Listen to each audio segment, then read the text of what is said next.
Hello guys, नमस्कार। Welcome back to my channel. आज आम पढ़ा झिंटिका और पिंपुड़ी कप। कौन या खरा घास उपरे पड़ी चिक चिक करुथाए। झिंटिकाटिए खुशी मनरे घास उपरे डेई बुलुथाए। ता सहित खेलिबा पई सांगटिए खोजुथाए।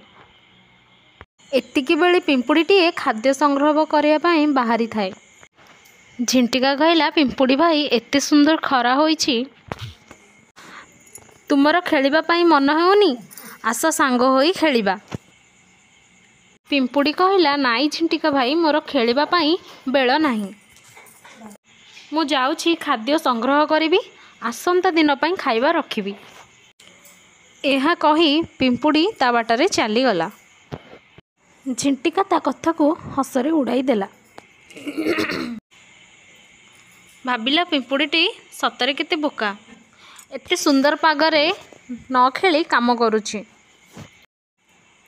एमिति केते दिन बीतीगला। वर्षा आसिला।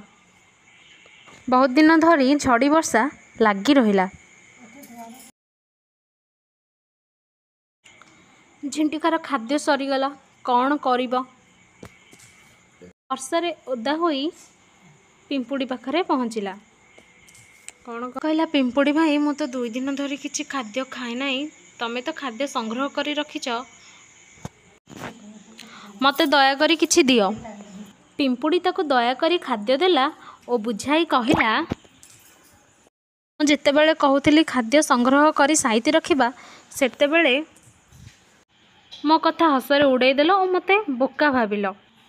एबे जानिलो, खेली बुली समय नष्ट कले, अलसुआ होई खाद्य साइति न रखिले दुख भोगिबाकू पड़े। सेथिपाई कहते अलसुआ दुख भोगे। भल लगी चैनल टी को सब्सक्राइब करदेवे, लाइक शेयर जरूर करेंगे।